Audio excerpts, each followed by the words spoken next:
G Ramakrishna ప్రస్తుతం ఇప్పుడు శ్రీమాన్ సుల్తాన్ మహారాజు వారు అధ్యక్షోపన్యాసం గావిస్తారు. స్వామి 1979లో రామకృష్ణ ఆర్డర్లో చేరారు. 1990లో భూతేశానంద మహారాజు వద్ద సన్యాస దీక్ష తీసుకున్నారు. తర్వాత 1985 నుంచి 91 వరకు తపస్యానంద మహారాజ్ వారికి సెక్రటరీగా సేవలు అందించారు. తర్వాత 1992 నుంచి 2004 వరకు శ్రీ రామకృష్ణ ప్రభ అనే పత్రికకు అంటే మంత్లీ జర్నల్కు స్వామివారు సంపాదకులుగా వ్యవహరించారు. తర్వాత 2004 నుంచి 2011 వరకు కడప ఆశ్రమంలో అసిస్టెంట్ సెక్రటరీగా, తర్వాత సెక్రటరీగా వారు సేవలు అందించారు. 2011 నుంచి 2014 వరకు ఆచార్యగా ట్రైనింగ్ సెంటర్ ఫర్ బ్రహ్మచారీస్ అక్కడ వేలూరు మఠంలో వారికి సేవలు అందించారు. 2014 నుంచి 2021 వరకు కడప శ్రీ రామకృష్ణ మఠంలో అసిస్టెంట్ సెక్రటరీగా అక్కడ సేవలు అందించారు. దాని తర్వాత ప్రస్తుతము 2022 నుంచి మన తిరుపతి రామకృష్ణ మిషన్ ఆశ్రమంలో స్వామివారి సెక్రటరీగా కొనసాగుతూ వారి అమూల్యమైన సేవలు అందిస్తున్నారు. వారిని అధ్యక్షోపన్యాసం చేయవలసిందిగా కోరుకుంటున్నాను. హరి ఓం తత్సత్.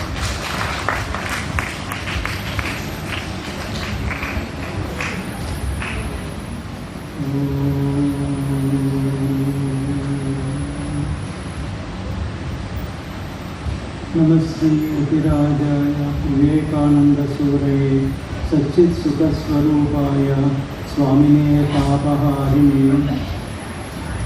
వేదికైనటువంటి సోదర స్వామిజీ, అలాగే పెద్దలు, ఈ సమావేశానికి వచ్చినటువంటి భక్తులు, శ్రేయోభిలాషులు, విద్యార్థులు అందరికీ నమస్కారం. ఇది ఇంతకుముందు వక్తలు చెప్పినట్టుగా అంటే ఈ సమావేశం యువజన సదస్సు, వివేకానంద యువజన సదస్సు అని వక్తలు చెప్పారు. ముఖ్యంగా మనం వివేకానంద స్వామిని ఎందుకు ఆదర్శంగా తీసుకోవాలి, వివేకానంద స్వామిజీ మనకు ఆదర్శంగా ఎందుకు ఉండాలి?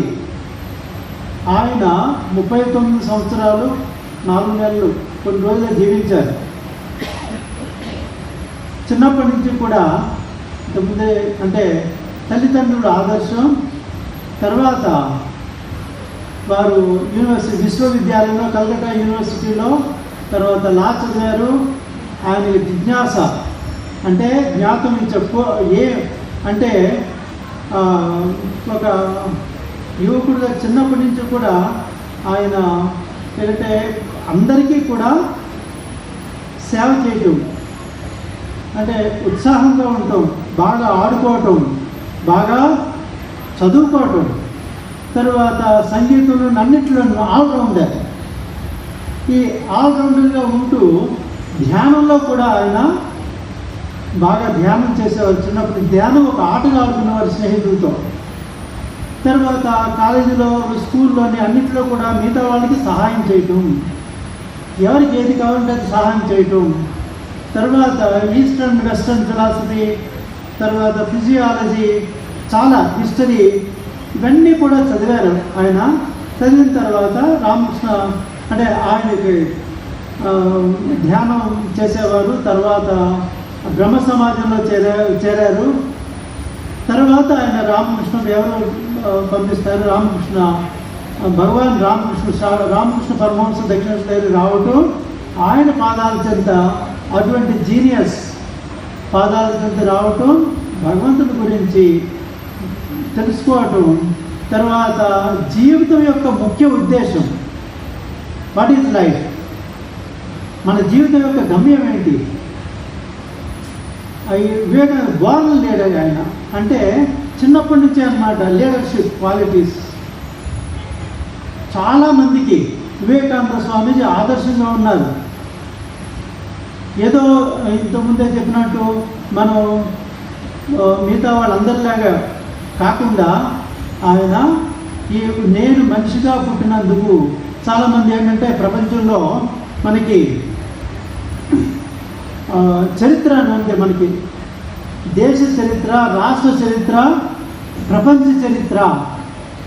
ఈ చరిత్ర అంటే ఏంటి? వివేకానంద స్వామి నిర్వచనంలో ఎవరైతే వాళ్ళపైన ఆత్మవిశ్వాసం ఉంచుకొని, ఎవరైతే తన మీద తనకి విశ్వాసం, తర్వాతే భగవంతుడి మీద విశ్వాసం ఉంచుకొని నేను అనుకున్న లక్ష్యాన్ని సాధిస్తాను, ఎప్పుడు నా కుటుంబమే కాకుండా ప్రపంచవంతంగా వసుదైవ కుటుంబకం అంటే ప్రపంచంతా ఒక కుటుంబం అన్నమాట. ఈ విధంగా మనం చేసినట్లయితే అటువంటి వాళ్ళే చరిత్రలో ఉంటారు. పూర్వకాలంలో అంటే ఋషులు, వివేకానంద స్వామి నిర్వచనంలో మన ఋషులు, తర్వాత శ్రీరాముడు, శ్రీకృష్ణుడు, వీళ్ళందరూ కూడా అన్నమాట. గౌతమ్ బుద్ధుడు, శంకరాచార్యులు వారు, ముఖ్యంగా వివేకానంద స్వామి చెప్పింది నేను చెప్తున్నాను అనమాట. ఆయన సేజెస్ ఆఫ్ ఇండియా అనే ఉపన్యాసంలో చెప్తారు వివేకానంద స్వామి. ఏంటంటే వారు మనకి తన సందేశాన్ని ఇచ్చారు. అందరికీ, మానవాళ్ళందరికీ ఉపయోగపడే సందేశం ఇచ్చారనమాట. మనలో ఉన్నటువంటి ఆనందం బయట లేదు, మనలోనే ఆనందం ఉంది. మనమంతా చైతన్య స్వరూపులం, సచ్చిదానంద స్వరూపులం.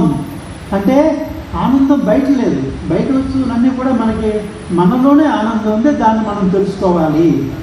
మనలో అనంతమైన శక్తి ఉంది. ఆ శక్తిని బయటికి తీసుకురావాలి అంటే ఏం కావాలి? ఆత్మవిశ్వాసం కావాలి.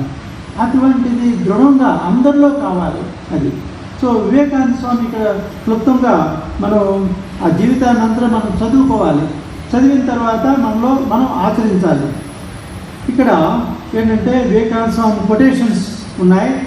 అదేంటంటే ఆయన విశ్వమత మహాసభకు వెళ్ళకముందు తన తోటి స్నేహితులు, సోదర శిష్యులతోటి, భక్తులతోటి మనం ఈ భారతదేశాన్ని అంతా కూడా ఆయన 1888 నుంచి 1893 వరకు చేతిలో చిల్లికవ లేకుండా, అంటే భిక్షాటన చేస్తూ, తర్వాత ఆయన ఎవరైనా ట్రైన్కి టికెట్ ఏదైనా కొనిస్తే వెళ్ళేవారు, లేకపోతే నడిచే వెళ్ళేవారు. అరణ్యాల్లో ప్రయాణించారు.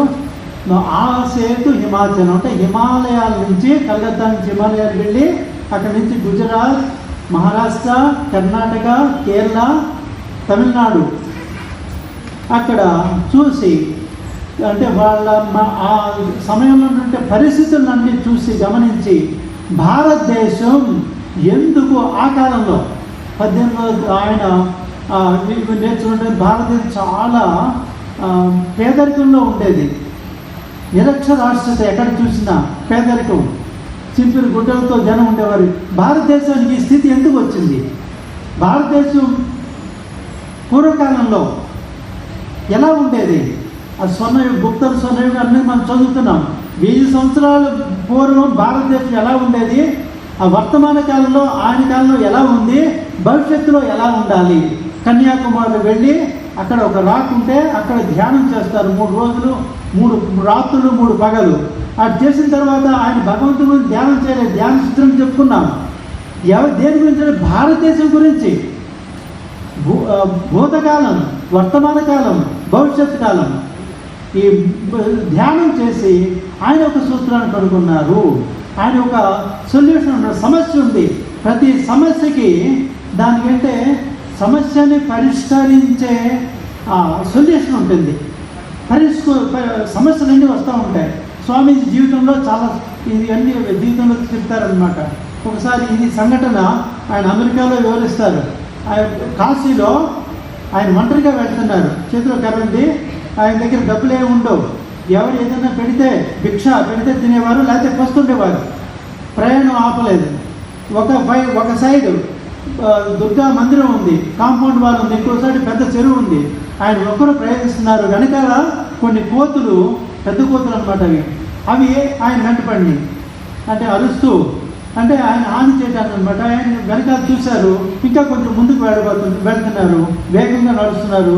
అవి వేగంగా అరుస్తున్నాయి, అవి కరవడానికి సిద్ధంగా ఉన్నాయి. ఆయన పరిగెట్టడం మొదలుపెట్టారు, అవి కూడా పరిగెట్టడం మొదలుపెట్టినవి. చివరికి ఏమైందంటే ఒక పక్కన ఒక సాధు ఉన్నాడు, ఫేస్ ద బ్రూట్స్, మూర్ఖుల్ని ఎదుర్కో అని వెంటనే అన్నప్పుడు వెంటనే వివేకానంద స్పందించి వెనక్కి తిరిగారు. వెనక్కి తిరిగి నిలబడిన వెంటనే కోతులన్నీ కూడా పారిపోయినాయి. అంతే కదా. పారిపోయిన తర్వాత అప్పుడు తన అమెరికాలో ఉపన్యాసంలో ఈ విషయం చెప్తున్నారు, మనకు కూడా సమస్యలు వస్తాయి, అప్పుడు మనం ధైర్యంగా ఎదుర్కోవాలి. ఇంతకుముందే వక్త చెప్పినట్టు ఐఐటీలో ఫస్ట్, తర్వాత ఎక్కడికి వెళ్ళినా ఫస్ట్ అతను ఇది రీసెర్చ్ అంటే అమెరికాలో జరిగింది, అది కాన్పూర్లో ఎక్కడో ఐఐటీ ఫస్ట్ వచ్చాడు. వెంటనే ఫర్దర్ స్టడీస్ వచ్చినాయి, అమెరికాలో ఉద్యోగం వచ్చింది, పెళ్ళి అయింది, పిల్లలు ఉన్నారు, ఉద్యోగం చేస్తున్నాడు. అతనికి సడన్గా ఏమైందంటే జాబ్ పోయింది, అప్పులైనా ఎలా తీర్చాలో తెలీదు. వెంటనే ఏం చేశాడంటే ఒక గన్ తీసుకొని తన భార్యని పిల్లల్ని చంపేసి తను కూడా కాల్చును చనిపోయాడు. ఇది పేపర్లో వచ్చింది. తర్వాత ఈ హార్వర్డ్ యూనివర్సిటీలో సైకాలజిస్ట్ ఎందుకు ఇతను చేశాడు, మిగతా వాళ్ళ స్నేహితులను అందరినీ కూడా వాళ్ళు కనుగొంటే వాళ్ళకి ఒక విషయం అర్థమైంది, అతను ఫెయిల్యూర్ అన్నది అపజయం అన్నది చూడలేదు. అంచేత ఒకసారి అపజయం వచ్చేటప్పటికి అతను తట్టుకోలేకపోయాడు. Failures are the stepping stones to success. అంటే మనం విజయవంతం కావాలంటే ఫెయిల్యూర్స్ కూడా కావాలి. ఈ సమస్యలు వస్తాయి, దాన్ని అధిగమించాలి. దానికి ఏం కావాలి, మనకి మనోధైర్యం కావాలి. మనోధైర్యం కావాలంటే దానికి మనోధైర్యం రానంటే రాదు. కానీ మన ఫెయిల్యూర్ అయితే ఎక్కడ మనం ఫెయిల్యూర్ అయ్యాం, పరీక్షలో కానివ్వండి, ఉద్యోగంలో కానివ్వండి, తర్వాత మిగతా ఇంకా చాలా ఉంటాయన్నమాట. సో ఒక వ్యక్తి విజయవంతంగా జీవించాలంటే అతనికి చాలా అనుకూలించాలి. అతని మనసు అతనికి అనుకూలించాలి, అతని బుద్ధి అతనికి అనుకూలించాలి. దానికి ఏంటంటే ప్రయత్నం చేయాలి. తర్వాత నేను చాలామందిని కలుస్తూ ఉంటాను. ఇటీవలే ఇద్దరు జడ్జిలు, ఒక జడ్జి గారు అతను డిస్ట్రిక్ట్ జడ్జి గారు వారు 4 సార్లు రాశారు. గుంటూరులో వారిది చాలా పేద కుటుంబం. వారు రామకృష్ణ సేవా సమితి అనేది అక్కడికి వెళ్తూ ఉండేవారట. తండ్రి గారు లేరు అంటే వదిలేశారు. అమ్మగారు కష్టపడి పనిచేసి ఆయన చదివించారు. తర్వాత ఆయన చదువుకున్న తర్వాత ఆయనకి ఈ లా చదివారు, ప్రాక్టీస్ చేశారు. 4 టైమ్స్ అటెంప్ట్ చేస్తే ఆయనకి డిస్ట్రిక్ట్ జడ్జిగా ఆయనకి పదవి వచ్చింది. ఈ విషయాన్ని ఆయన చెప్తారనమాట. తర్వాత చాలా చెప్పారు. ఒకసారి ఆయనకి కడపలో జరిగింది అది. మేము ఒక మీటింగ్ వెళ్ళాం, వినాయక చవితికి మట్టి విగ్రహాలు ఇస్తూ ఉంటే ఆయన వచ్చారు. ఆయన నాకు పాద నమస్కారం చేశారు. మనం ఎక్స్పెక్ట్ చేయడం జడ్జి గారు పాద నమస్కారం చేశారంటే వద్దంటే లేదు స్వామిజీ అని తన వెనకనే గతాన్ని మర్చిపోలేదు. ఆయన చాలా ఆయన పనులు చేస్తున్నారు, సేవా కార్యక్రమాలు జడ్జిగా చాలా ఇంప్రూవ్మెంట్ చేస్తున్నారు. సో ఆయనకే శత్రువులు ఉంటారు. ఒక దొంగ వచ్చాడు, అది 4 గంటలకే ఆయన వ్యాయామం చేస్తున్నారు, వాకింగ్ చేస్తున్నారు. అక్కడ కూడా వచ్చాడు, చెప్తాడు వచ్చాడు. తర్వాత ఆయన సంపాదించి నేను జడ్జిని రా ఆయన నాన్నతో చెప్పారు. ఆయన మరణ శిక్షలు కూడా విధించారు. సో అంటే ఈ కథ ఎందుకంటే ఏ స్థితిలో ఉన్నా అంటే మీరు పైకి రావచ్చును, నిరుత్సాహపడవద్దు. ఒకటి. ఇంకో జడ్జి గారు సబ్ జడ్జిగా ఆయన జాయిన్ అయ్యారు, విజయవాడలో కలిశారు. ఆయన పరిస్థితి అంటే మీ నాన్నగారు ఏం చేశారు, నేను జస్ట్ ఉడికి అడిగాను అనమాట. మా నాన్నగారు రిక్షా పుల్లరని చెప్పారు. తర్వాత నేను ఇంకో ఏదో ఉదాహరణ చెప్తా ఉంటే, నేను 6వ తరగతి నుంచి 10వ తరగతి వరకు నేను స్కూల్కి వెళ్ళలేదు. తర్వాత మరి డబ్బులు ఎలా ఏంటంటే అక్కడ సిగ్నల్స్లో వస్తే లాలీపాప్ అమ్మటం, తర్వాత ఏమో కార్లు తోడటం, ఇలా కష్టపడి ఆయన పైకి వచ్చారు. పోలీసులు తరివేసేవారట. తరివేస్తే వాళ్ళు ఆ పోలీసులు వచ్చి ఆయన సెల్యూట్ చేస్తున్నారు. అంటే దీంట్లో ఏంటి అర్థం? Education, knowledge is power. ఒక వ్యక్తి సామాన్యంగా ఉండటానికి, ఇంకొక వ్యక్తి కలెక్టర్ అవడానికి, లేకపోతే ప్రైమ్ మినిస్టర్ అవడానికి ఏంటి కారణం? వాళ్ళు ఉంటుంది knowledge with humility. You must have humility also. వినయం కూడా ఉండాలి. మనకి మన దేశ ప్రధానమంత్రి ఎవరు చెప్పండి గట్టిగా, ఎవరు? మేల్కొన్నారా, నిద్రపోతున్నారా? దేశ ప్రధానమంత్రి ఎవరు? ఇంకా గట్టిగా చెప్పాలి. నరేంద్ర మోదీ. ఆయన చదువుకుని మొట్టమొదట రామకృష్ణ ఆశ్రమంలో జాయిన్ అవ్వడానికి రాజకోటకు వెళ్ళారు. సరే, కారణాల వల్ల అక్కడ స్వామీజీలు ఏం చెప్పారంటే, ఇది నీ మార్గం కాదు, వేరే మార్గం ఉందని. తర్వాత ఆయన ఎంచుకున్నారు. గుజరాత్ మినిస్టర్గా ఉన్నారు, గుజరాత్ చీఫ్ మినిస్టర్గా ఉన్నారు. తర్వాత దేశానికి ప్రధానమంత్రి అయ్యారు. ఆయన ఫౌండేషన్స్ అంతా కూడా రామకృష్ణ మిషన్లో స్వామీజీలు గైడ్ చేశారు. తర్వాత సొసైటీ, నాలెడ్జ్. తర్వాత ఇప్పటికీ కూడా ఆయన ఎదుగుదలకి కారణమైనటువంటి స్వామి ఆత్మస్థానికి మహారాజ్ని మిగతా అందరినీ కూడా జ్ఞాపకం చేసుకుంటారు. అక్కడికి హాస్పిటల్కి వచ్చారనమాట. ఇంకా చాలామంది ఉన్నారు. ఏంటి ముఖ్యంగా మనకి వివేకానంద స్వామి, టైం లేదు, వివేకానంద స్వామిది ఏంటంటే ఆ కాలంలో మహిళలకి, బాలికలకి తొందరగా వివాహం చేసేసేవారు. భర్తలు చనిపోతే వాళ్ళ జీవితాంతం ఇంటి దగ్గరే ఉండాలి, బయటకు వెళ్తాం లేదు, చదువుకోవడం లేదు. ఈ స్త్రీ విద్య కోసం వివేకానంద స్వామిజీ లండన్ నుంచి మార్గరెట్ నోబుల్ అనే శిష్యురాలు, ఆవిడని ఇన్స్పైర్ చేసి తీసుకొస్తారు ఎడ్యుకేషన్ ఇష్టం. ఇంకా చాలామంది ఉన్నారు. మనకి భారతదేశ స్వాతంత్రానికి ఎంతోమంది త్యాగం చేశారు, మిలియన్స్ అండ్ మిలియన్స్. అందులో మరి ఇంతకుముందు స్వామి చెప్పారు, బాలగంగాధర్ తిలక్ని ఇన్స్పైర్ చేశారు, ఆయన ముందే చేస్తున్నారు. తర్వాత చాలామంది యువతని బెంగాల్లో ఒక చేతిలో వివేకానంద స్వామి కర్మయోగం అంటే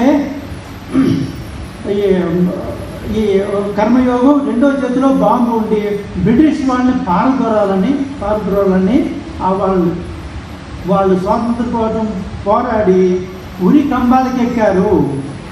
ఎన్ని త్యాగాలు చేశారు. ఇప్పుడు 78 సంవత్సరాలు వచ్చినప్పటికీ కూడా మనం ఇంకా అభివృద్ధి చెందుతున్న దేశంగానే ఉన్నాం, అభివృద్ధి చెందిన దేశంగా అవ్వలేదు. మనం ఒక 140 కోట్ల స్ట్రాంగ్ ఇండియన్స్ అని మనం అందరూ కూడా మన ఆత్మవిశ్వాసం ఉండాలి.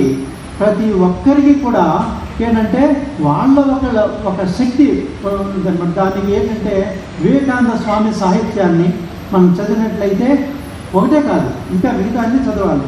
సుభాష్ చంద్రబోస్ తన 12వ ఏటలో ఎవరో మిత్రుడు వివేకానంద స్వామి కంప్లీట్ వర్క్స్ ఇచ్చారు. ఆయన చదివిన తర్వాత ఆయనకు ఒక ఇన్స్పైర్ వచ్చింది. వెంటనే అఫ్కోర్స్ 15-16 సంవత్సరంలో కూడా సన్యాసి అవుదామని ఇక్కడికి వెళ్ళారు, కాశీ వెళ్తే అక్కడ స్వామిని చెప్పారు, మరి ఇది నీ దారి కాదు అని చెప్తే మళ్ళీ వచ్చేసి ఆయన ఏమంటారంటే, వివేకానంద స్వామిని ఇవన్నీ ఉపన్యాసాలన్నీ ఉన్నాయన్నమాట. వివేకానంద స్వామి ఇప్పుడు ఉన్నట్లయితే ఆయన పాదాల చెంత నేను కూర్చునేవాడిని. మన ఆధునిక భారతదేశం అంటే ఆ కాలంలో అన్నమాట బెంగాల్ యువతకి ఇన్స్పిరేషన్ అంటే ఉత్తేజన ఇచ్చేది Swami Vivekananda. But for him తర్వాత రాజగోపాల్ గారు కూడా చెప్తారనమాట, ఏంటంటే మన సనాతన ధర్మాన్ని భారతదేశానికి స్వాతంత్రం రావటానికి వివేకానంద స్వామిదే కారణమని రాజగోపాలాచారి చెప్తారనమాట. రాజాజీ అని first governor of India. So మరి ఏంటంటే ఇక్కడ చాలా ఉన్నాయి చెప్పాల్సిన విషయాలు, అయితే సమయం తక్కువగా ఉంది. తర్వాత మనం 1 గంటకి ఆఫ్ చేసేయాలి ఉపన్యాసాన్ని. అంచేత నేను ఆఫ్ చేస్తాను. ఇంకొకటి ఇక్కడ 2 విషయాలు చెప్పాలి. మన 70 సంవత్సరాల నుంచి ఉన్నటువంటి రామకృష్ణ సమాజం వారు, రామకృష్ణ గారు ఉన్నారు, కార్యదర్శిగా ఉన్నారు, సుబ్రారు ఇక్కడే ఉన్నారు. తర్వాత వారి తండ్రి గారు స్థాపించారు. ఏంటంటే అక్కడ చాలామంది స్వామీజీలు వెళ్ళేవారు. అక్కడ నామ సంకీర్తనతో పాటు ఇప్పుడు ఏంటంటే స్కిల్ డెవలప్మెంట్ అని వివేకానంద నైపుణ్య వికాస కేంద్రం 10 మంది బాలికలకు ట్రైనింగ్ ఇస్తున్నారు. సో డాక్టర్ సుధాకర్ రెడ్డి గారు ఇది ఉన్నారు. బాల వికాస్ అని ఇవన్నీ చేస్తున్నారు. తర్వాత ఏంటంటే మన 1981లో ప్రారంభమైంది రామకృష్ణ సేవా సమితి అని. 2015లో రామకృష్ణ మిషన్ ఇక్కడికి వచ్చింది. స్వామీజీ అంటే రామకృష్ణ మిషన్, రామకృష్ణ మఠం అంటే స్వామీజీ నడుపుతారు, రామకృష్ణ సేవా సమితి అంటే భక్తులు నడుపుతారు అనమాట. ఈ మఠాల ఆదర్శంలోని వివేకానంద స్వామి మనం చెప్పినట్టు భారతదేశం ఏంటంటే భారతదేశం కూడా ఉన్నతి చెందాలి. ఆయన వివేకానంద స్వామి సందేశం భారతదేశానికి ఆయన చెప్తారనమాట. ఇంకొక వివేకానందుడు ఉన్నట్లయితే ఈ వివేకానందుడు ఏం చేశాడని తెలుస్తుంది. ఆయన చెప్తూ 1500 సంవత్సరాలకి సరిపడినట్టు సందేశం ఆయన ఇచ్చారు. భారతదేశం ఖచ్చితంగా మనకి అభివృద్ధి చెందుతున్న దేశం అవుతుంది. మీరందరూ కూడా చూస్తారు, నేను చూస్తాను అని నాకు తెలియదు. టార్గెట్ పెట్టుకున్నాం 2047కి అభివృద్ధి చెందిన దేశంగా అవ్వాలి. అంటే మనందరం కూడా కష్టపడాలి. అయితే మీరందరూ మన దేశ అంటే మీరందరూ విద్యార్థులు ఉన్నప్పుడు ముఖ్యంగా బాగా చదువుకోవాలి. చదువుకున్న తర్వాత మిగతా వాళ్ళు కూడా సహాయం చేయాలి. స్వామీజీ ఏం చెప్తారు, they alone live who live for others, others are more than alive. ఎవరైతే ఇతరుల కోసం జీవిస్తారో వాళ్ళే జీవించిన వాళ్ళు, మిగతా వాళ్ళందరూ కూడా మృతప్రాయులు, జీవోత్సవాలు. జీవోత్సవాలు అంటే ఊరికే ఎగ్జిస్టెన్స్ అనమాట. అంటే ఎప్పుడు నా సంతానం నాకు వీళ్ళే కాకుండా, నా బంధువులే కాకుండా మిగతా వాళ్ళకి నాకు నాకు ఉపయోగపడకపోయినా నేను వాళ్ళకి సహాయం చేస్తాను. ఇప్పుడే సబ్జెక్ట్ గారు చెప్పారు ఏంటంటే ఆయన ఒక నేను ఈ విషయం మేము కూడా చేస్తూ ఉంటాం, సహాయం చేస్తూ ఉంటాం. ఇద్దరికి 5,000 వాళ్ళ కోర్టులో పనిచేసే వాళ్ళు సహాయం చేశారంట. ఆయనకి ఎరియర్స్ ఎంతో 5 lakhs వచ్చింది ఆయన. సో మనం ₹1 కానీ ₹1,000 ఏదైనా ఇస్తే దాన్ని 100 రెట్లు భగవంతుడు ఇస్తాడు. సపోజ్ నీకు డబ్బు లేదనుకో, నువ్వు మిగతా వాళ్ళ కోసం ప్రార్థన చేయి. సర్వే జనా సుఖినో భవంతు, సర్వే సంతు నిరామయ, సర్వో భద్రాన్ని పశ్యంతు, మా కశ్చిత్ దుఃఖభాగ్ భవేత్. ఎవరూ దుఃఖంలో ఉండకూడదు. సో స్వామీజీ యొక్క నినాదాలు ఈ 2 చరణాలు చెప్పి నేను ముగిస్తాను. వివేకానంద స్వామీజీ మొత్తం సారాంశాన్ని ఒక పాట రూపంలో పెట్టారనమాట. స్వామీజీ పురుషోత్తమాన్ని కానీ అది ఉత్తిష్టత జాగ్రత్త మానవ, ఉత్తిష్టత జాగ్రత్త సోదర, ఉత్తిష్టత జాగ్రత్త, లక్ష్యము చేరే వరకు నువ్వు క్షణమైన ఆగక ముందుకు సాగుము అని ఉంటుందన్నమాట. మనందరూ పాడదాం. మీరు కూడా అందరూ కూడా యువకులు ఉన్నారు, గట్టిగా పాడాలి. ఉత్తిష్టత జాగ్రత్త, అందరూ ఇంకా గట్టిగా చెప్పాలి. ఉత్తిష్టత జాగ్రత్త,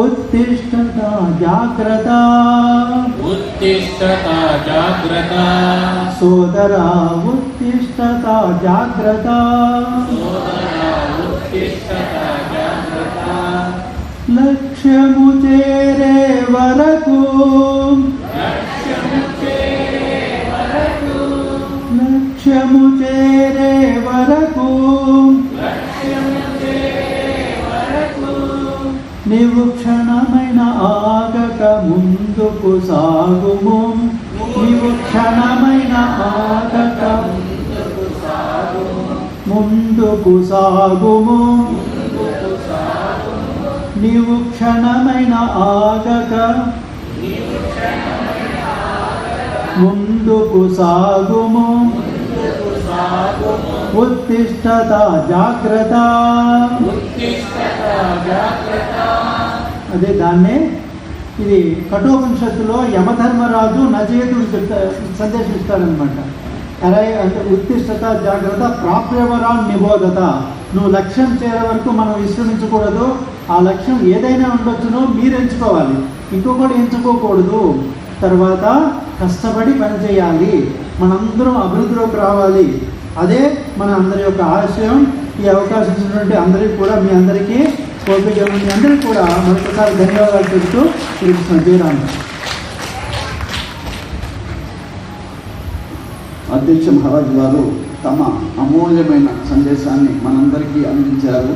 వారికి మన రామకృష్ణ సేవా సమాజం తరఫున హృదయపూర్వక ధన్యవాదాలు అర్పించుకుంటున్నాము. తర్వాత